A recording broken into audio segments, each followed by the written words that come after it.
Welcome back to PCW, where today we are reviewing WWE Smackdown. Hey everyone, I'm PCW's Tom Colhue, and yes, I'm sorry for the hair. Smackdown this week was a perfect example of what the WWE want to book every week. Only one actual match was announced, but it was such a compelling concept of a match for the main event that a lot of people still tuned in. In addition, with the news that the WWE will be touring again, they started off with a parade of champions, the idea being that lapsed fans who stopped watching because of no fans would tune back in this week and needed to be caught up quickly. We'll be breaking down all of this with some backstage news, so please remember to click like and subscribe if you haven't already. Let's get started. Sonya Deville opened the show in her role as interim general manager. The point here was very much to have your parade of champions and introduce each individual and catch people up. The one person who was not introduced was Roman Reigns. That said, at the same time, Apollo Crews took the opportunity to cut a promo essentially on the main event of the night, the IC title Fatal 4-Way, and this would continue throughout the night with all four competitors getting to say their piece before the last half hour filled out the entire match. This would lead to the arrival of Bayley, who would essentially dismiss Sonya Deville and call Bianca Belair into the ring. While these two didn't immediately start grappling, Bianca Belair was attacked by Shayna Baszler. She would be helped by Natalya and Tamina, the WWE Women's Tag Team Champions, and just like that, we have our women's segment for the week, which is a 6-woman tag match, taking two distinct storylines and throwing them together. It's not a great look in that regard. However, there is a reason that they are putting these matches all together, because they simply don't have time to push every storyline that they would like to. This would be the only women's wrestling, as Mia Yim did not debut as has been rumoured, and Carmella was not featured either. This would be very much it. That said, there were some positives here. Despite the confusing fact that they are on SmackDown instead of on Raw, where they actually belong, Shayna Baszler and Nia Jax were made to look quite good here, but more specifically Shayna Baszler was, getting the win by forcing Natalya to tap out after being the first one in the ring to attack Bianca Belair. This was the Shayna Baszler show.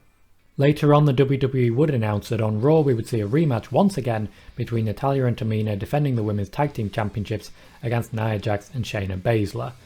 This very much showed the difference between Raw and SmackDown, because a very different match was announced for next week's SmackDown that you can look forward to later.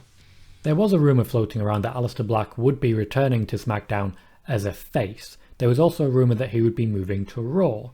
If you've been watching my Twitch channels and preview shows religiously enough, you'd know that neither of those were going to be true. This was proven this week when we had our opening vignette for Aleister Black, the fourth one I believe in total, which was a lot more intense and a lot more clear heel for the night. There will be more Aleister Black to come. Baron Corbin and Shinsuke Nakamura continue to argue over headwear, and it continues to be genuinely compelling TV. This time Nakamura had a hype man in Eric Bugenhagen, or Rick Bugs, who came down and played electric guitar to Nakamura's theme. Really played as well. This was not pre-recorded, as you can tell by the slight mistakes that he did make along the way, but he seems like quite an aggressive guitarist, so it makes sense that that would happen. It actually really helped the legitimacy, and, as an aside, helped Nakamura pick up the win with another roll-up of Baron Corbin. Nakamura and Baron Corbin both continue to be pushed by this storyline, and if we are going to see a new King of the Ring, this is how it will start. With Money in the Bank next month, I would not expect King of the Ring to be anytime soon. However, leading into SummerSlam, that would be the ideal time for me to have a new King of the Ring tournament. At the moment, we only have the two competitors, but I'm sure more will be added as time goes on. Jimmy Uso talked Sonya Deville into booking the Usos versus the Street Profits for next week on SmackDown. Jay did not seem particularly happy with this and had to run it by Roman, but still, the match was formally made official, and I really am excited for this one.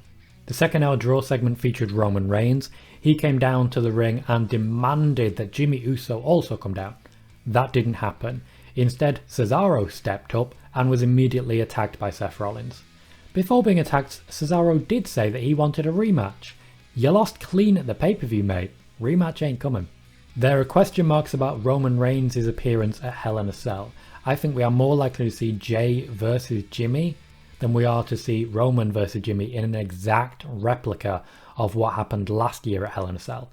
I have already seen the Roman and Jay story play out. I don't want to see the same story play out just with the other twin. Also, it looks like Cesaro is heading back down the ladder, though I do think once he vanquishes Seth Rollins again, we may then see him move towards Roman for Money in the Bank. That said, if Seth Rollins is going to challenge Roman Reigns at SummerSlam, Seth needs to start getting some wins. Cesaro's push may be over. Dominic Mysterio beat up Bobby Roode and pinned him within 3 minutes.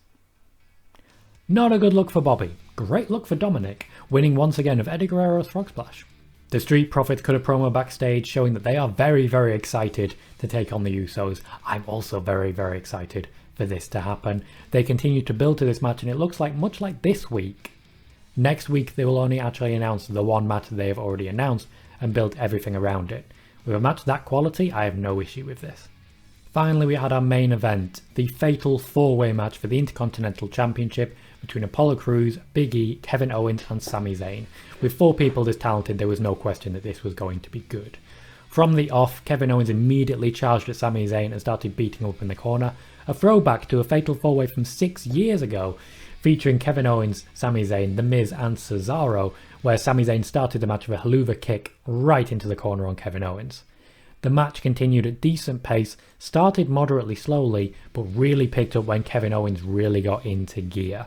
Over the course of the match, Commander Aziz got more and more involved, eventually pulling Big E away when he was about to pin Apollo Crews. Kevin Owens and Sami Zayn essentially destroyed each other on the outside.